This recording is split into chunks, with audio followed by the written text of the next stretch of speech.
Do the rich people cringe and say, don't tell them that, Rob? Yes. Don't tell people what you know. Right. Keep them poor. So my father was the head of education, PhD, all that stuff. I go home and ask him, said, why don't we learn about money in school? And he looked at me and says, because the government doesn't let us teach that subject. The government tells us what we can teach and what we can't teach. And I thought that was strange. And I said, but aren't we going to school to learn about money? He says, no, your job is to get a job. I said, but you get a job to earn money. He goes, no, you're supposed to just get a job. I went, no. Isn't the purpose of a job to earn money? He goes, you're correct. I said, so why don't I just learn about money? I can skip the job part, And he got flustered and he said, if you want to learn about money, why don't you ask your best friend's father about money? And I said, why? That's Mike. So why ask him? He says, because Mike's father is an entrepreneur. And I said, what are you? He says, I'm an employee. I'm a government employee. Never want a paycheck. You understand that, kid? I said, okay, I got it. And he says, well, how do I make money? He says, that's what entrepreneurs figure out. It's like, so how do I learn about money? So he would just break out a Monopoly game board. So I would work for free. I'd pick up cigarette butts, and he had hotels and restaurants, and I would clean and do menial tasks. And as I got older, I started getting into office work and marketing and accounting, and I was an apprentice basically, but I always worked for free.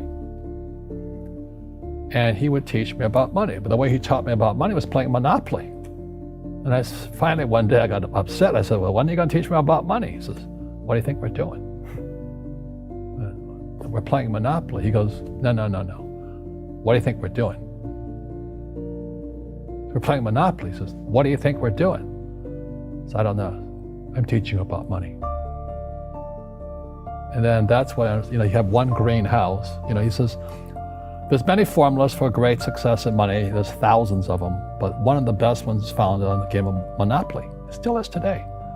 4 greenhouses, 1 red hotel. I said, what? He says, one of the greatest ways to acquire great wealth is playing Monopoly in real life. 4 greenhouses, 1 red hotel. Well, is that all there is? He goes, that's it. And he says, what do you think I'm doing? And I went, I don't know. So then he took me out and he showed me his greenhouses. And 10 years later, when I was 19, I was now in school in New York, and I come back to Hawaii, and Rich Dad had bought the biggest piece of land smack dab in the middle of Waikiki Beach.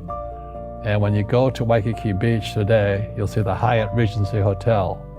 That was his hotel. Just like the game of Monopoly. Just like the game of Monopoly.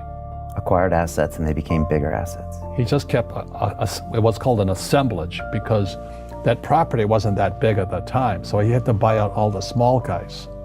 Because Waikiki was a little dirt water little town. So he'd buy out this shop owner and buy that shop owner. And it took him a while, but he finally assembled this large piece of property. And then he and Hyatt put up this giant hotel. It just sold for $800 million. So that's how I learned about money.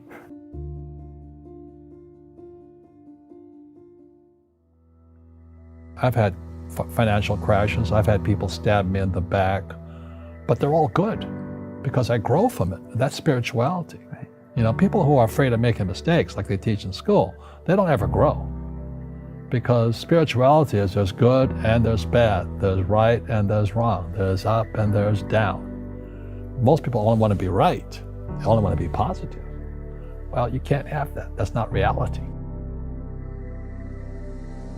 Well, I wasn't poor by most people's standards, but I came from a family with a poor attitude, if you know what I mean. Because rich, poor, middle class, poverty starts with a fundamental attitude. Poverty is passed on. It's taught in your families. And middle class is taught in families. And so the people right now who are sitting at home, who are struggling financially or worried about money or unhappy, they may be making a lot of money, but unhappy with what they're doing, it was probably taught to you. Your superego was taught get a job, work hard, or you'll never be rich, or the rich are evil, or whatever. The school system will never teach you about money. The school system was designed to teach you to be an employee, which is important, or a doctor or a lawyer, a specialist, but never about money. And what most people lack is real business knowledge, like accounting, like debt, like taxes. You got to know that stuff, but they don't teach it in school to anybody. So, and then when people ask me, how did your rich dad learn this when your poor dad, a PhD, didn't? And the answer is very simply, my rich dad was my best friend's father. His father died when he was 13. So his rich dad had this family business at 13 to run. So he had to drop out of school, which was his blessing. There's blessings, and sometimes the blessing doesn't look like a blessing, but it turned out to be a blessing. And then his teachers became his bookkeeper, his accountant, his attorney, his banker, his real estate agents. So he has what I call real teachers, not these fake teachers in school. You see, most teachers in school, they're out of ethics. They teach subjects they themselves don't practice. I asked the teacher, I said, I'm in my third year of calculus now. It was called strength of materials. I said, am I ever going to use this stuff? He goes, no. I said, why do you teach it? He says, because I get paid. I said, do you ever use it? He goes, no. And that's why, you have to, in life, one of the things I suggest to people, you got to find a real teacher versus a fake teacher. And a fake teacher is somebody who doesn't do what they teach.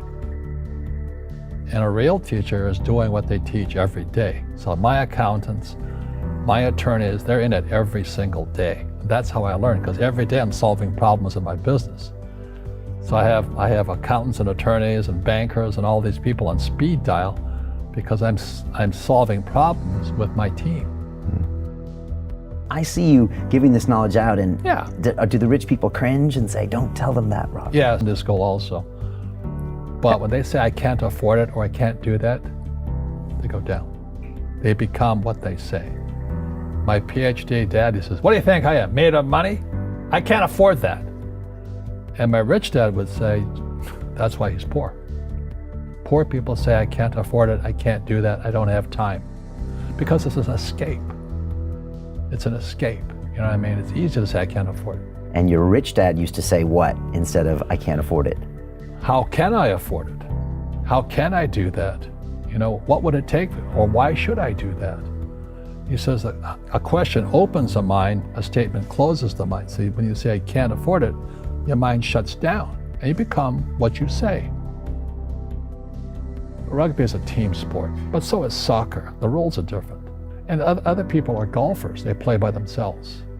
And so everybody's different. So my game financially is business, number one. Second is real estate.